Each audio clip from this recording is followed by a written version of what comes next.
Wel, buddugoliaeth arall i ni heddiw hyw, ac mae'r home form yn mynd yn dda, dydy?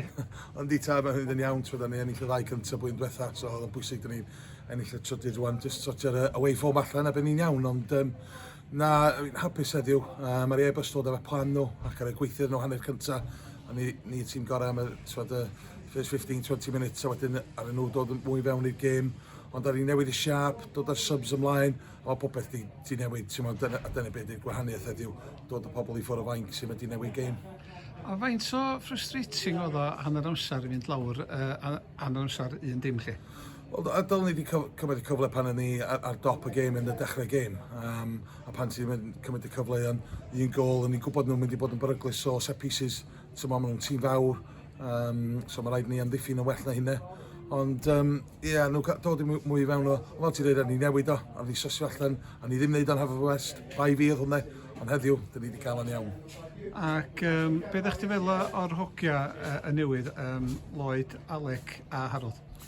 Dwi'n Lloyd wedi treinio bar yma, so mae wedi gwneud lot o waith, so mae wedi gwneud yn weddol gêm cyntaf, unlwcus hanner cyntaf, just ar y llinell ar ddim cael un. A dwi'n meddwl oedd Alec ac Harold dod ar a roi dim bach mwy o quality ni ar y bêl. Oedd nhw wedi blino dim bach, ond dod i dweud yn rhoi y balance yn ni. Way to pass, bethau fel yna, just roi dim bach mwy o clas yn ni mynd ymlaen. A faint o falch wyt ti yw bod ni wedi gallu dod yn ôl yr ail hanner, a ni wedi gwir o'r munud gyntaf nathon ni rei pwysau yn nhw do?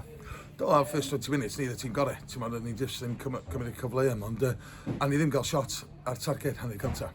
So, rhaid ni newid rhywbeth.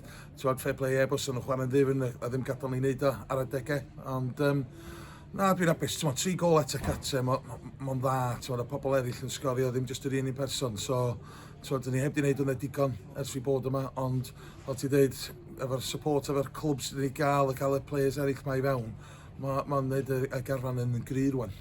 A sôn am y garfan, dwi'n siŵr bod chdi'n teimlo hefyd bod gennym ni garfan, wel, cryfais i chdi fod yma, beth bynnag swn i'n meddwl. Ond mae gennym ni Dion, Dani a Fidel i ddod i fewn, does? Oes, dwi'n meddwl bod y cur yn pen wythnos nesaf, ond ond dyna beth ti isio, dyna beth mae'r y TNS's, y K-Connors, y Balas, dyna beth sy'n gyda nhw bob wythnos. Mae'n jyst yn neis bod Cynarfon bach, efo hwnna rwan.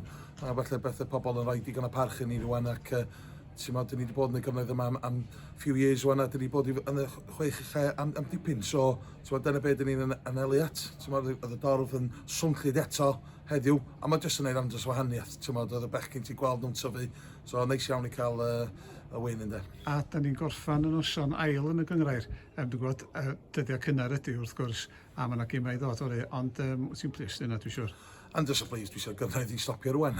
Ond, na, dyn ni wedi cael tîmau, dwi'n meddwl, bydd yn around hanner ffordd, ac yn fils, mae'n gen i gemau mawr yn dod i fyny, a bydd tîmau falle dipyn bach mwy cry, neu dipyn bach mwy so, bydd o'n mwy o ddiddorol sydd yn ei wneud yn ebyn nhw.